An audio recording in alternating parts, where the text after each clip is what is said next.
it's worth revealing any more strats that may be new. So if they lose this game, I don't think it's that big of a deal at all because they're still top 4. Because again, the third versus fourth place position, I think is based on the other side of the bracket's picks. So I think the top of each group gets to pick between, I think, third and fourth of the other group. So that means they're going to either play against CDEC or whoever finishes second in Group E, which we're not right now. It shows as Evil Geniuses. I'm quite sure CDEC is going to finish top of their group because they still have 2 games to play and they're by far the clear advantage person or team. But EG and CDEC are squaring off during this heat right now on the main stream. Okay. I believe. So I think they're the last game, the last set of the day. At least they were before. Yeah, you're correct. Actually, you're right. They're in the heat after this. It's my mistake. So there's a lot of things to go in to look into this. Maybe Complexity is throwing maybe their tier 2 strat, trying out the anti-undying strategy.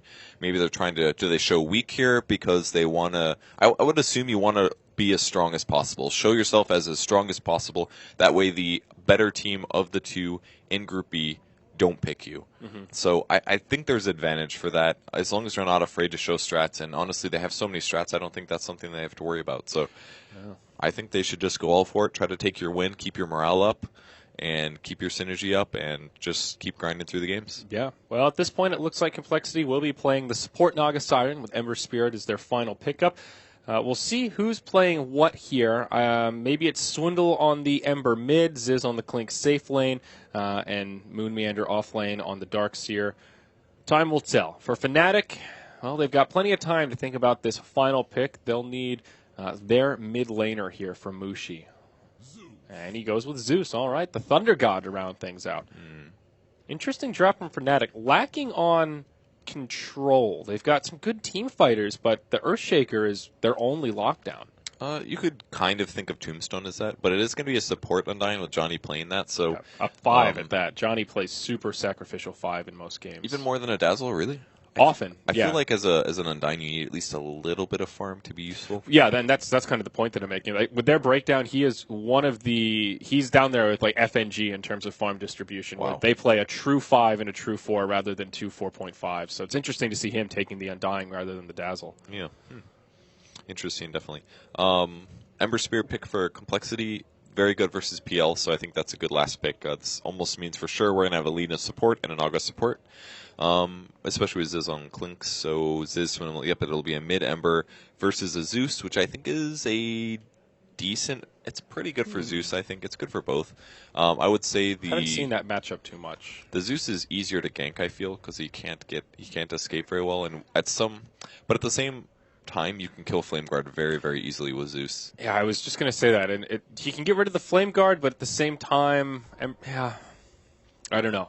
I think it does come down to rotations more than just that heads-up match.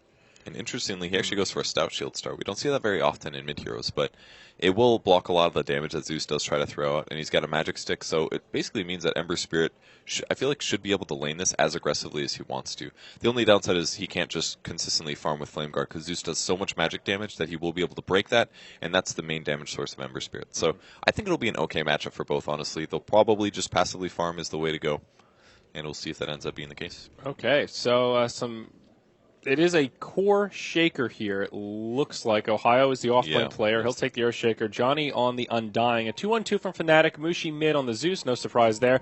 Kechi Gimba, he'll be on the Shadow Priest Dazzle, and that leaves KYXY on the safe lane Phantom Lancer. So the large camp is blocked. This is from the Dire lane, actually.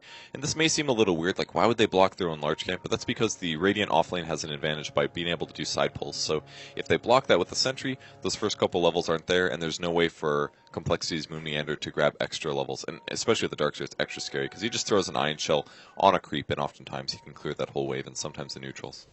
Yeah. And how will Complexity lane this? Did they do a 2-1-2 themselves? It seems so. Z-Freak going in, pokes them with an early Riptide. He'll be joined by Moon Meander here in the off lane. And for now, Fly's lingering around mid on the Lina. We'll probably see him spend most of his time down bottom supporting Ziz, but already looking to pressure Mushi if they can. Fly hasn't skilled anything up quite yet, but we'll just head right up to the high ground, gets the LSA, and they're going to make Mushi's life very difficult here. This is especially hard because he only had 2 shared tangos, so Mushi can't even trade hits, and they have the same armor, they have about the same HP, and Lina hits slightly harder, so not a good trade for Mushi there, and just really happy for Swindlemelon, so he's able to get 3 of those CS. So he does already get a kill with the Arc Lightning, though, so his bottle is on the way out. It's not all bad for the Zeus. Definitely a little bit better there. He's actually, is he going to be able to snipe this courier? He knows, if he actually went straight for it, he had a chance maybe, but Mushi backed up a little bit and received the bottle. So bottle's out, and now Fly is, I don't know, I feel like he might as well just go back to the safe lane. Yeah. So this is being completely zoned here by Johnny on the Undying. Like, he just casted a triple decay. He can't trade hits. Ziz has maximum 245 HP. That's like a 5-hit. So they definitely need Fly to get back to the bot lane and help zone. Definitely. Up top, we're seeing a lot of damage exchanging with the Dazzle here. They can heal through some of that Ion Shell damage, but this is a decent dual lane, even though it's both melee, Darkseer and Naga Siren. Very tanky early on. Pretty high armor across both of them, starting with 6. And they can put out a lot of harassment across the Riptide spam as well as all that Ion Shell damage. So not the easiest lane for PL to find farm, even though he is 5-0 already. How often do you see like a free farm Earthshaker? It's so weird. Not very often. But it's done with the purpose of limiting the Clinks' farm, not as much guaranteeing the Earthshakers. But I'm sure Earthshaker's really happy about this too. And he's even got an early Stout Shield, something that we never see on an Earthshaker, but great against Alina as well as a Clinks. So I think the lane setup worked out a bit better for Fnatic here, because the carry got almost no farm. The Clinks at 2 CS, just hitting 3 now. Barely any farm in comparison to the mid, where Zeus is still doing fine at 10. So slightly disadvantageous lane setup there. Mm-hmm. So, Ketchikimba here just trying to pull if he can. Moon Meander being an irritant, giving Naga some space in the lane to absorb some XP. I think Complexity have plenty of tools to deal with the Phantom Lancer this game. Oh, hold that thought. Ziz possibly in some trouble here. They've already got a Sentry Ward down, so he does need to be careful. LSA from Fly is on point, and they are laying in some damage. Those Searing Arrows starting to add up. Fissure almost. If he was on the other side of it, I think he's certainly dead there. And a Magic Wand there to use at the perfect time by Ziz, and the last Decay does not get the kill. Johnny is actually quite limited on mana here. Up top, Ketchikimba could be in trouble. He's gone for this greedy build, didn't skill Grave, but I don't think they know it. If they had that intel, Moon would have been much more tempted to dive that one. I feel like they could have figured that out because he's only level 2, and they probably saw the Poison Touch come out. Maybe he did use it. Maybe he just didn't want to dive it. Would have been a very close call, though. Yeah, he very likely would have died afterwards. KOXY taking a lot of damage, opted for the early Ring of Regen. I'm going to assume this is building into something like a Vlad's, perhaps. The early Vlad's build is a possibility for PL, but it doesn't really build into a whole lot else that he's going to want. He doesn't want Tranquils. So Soul Ring, maybe. Probably a Vlad's, though. Soul Ring PL could be a possibility. You see it on occasion. Not sure if it's the best investment early on for him. He could also just sell this Ring of Regen at some point, because he definitely needs some extra regen against the Ion Shell that he's taking so much damage from. Yeah. Never ideal to sell items back, but that is definitely an underrated strategy if you can pick up just a casual cloak or a casual ring like that. It's a pretty small investment, and you can get 50% back. Oftentimes you can find, what's the phrase I'm looking for here? Value out of that, I suppose. Okay. I was like, surely it doesn't mean value. That's the obvious word. That's a Grave TP from Dazzle. And he'll be able to get out, costing him a TP, and most importantly, also allowing them to really pressure KOYXY here. And Z-Freak actually going a slightly different Naga build, going for the Max Riptide. A lot of Nagas will just skip that out entirely, but you know, with that, he's able to pressure a lot harder, and they really do have the dual lane advantage here. Darkseer plus Naga, both very tanky, with some minus armor, and the Ensnare as well can really guarantee some kills. And look at that, Ion Shell alone, that's so cool. It kills the creeps. The last hits go to Moon, who wants to farm, but Z-Freak gets the experience. So despite them being on opposite ends here of the sandwich, so to speak, on the Phantom Lancer, they both get so many resources.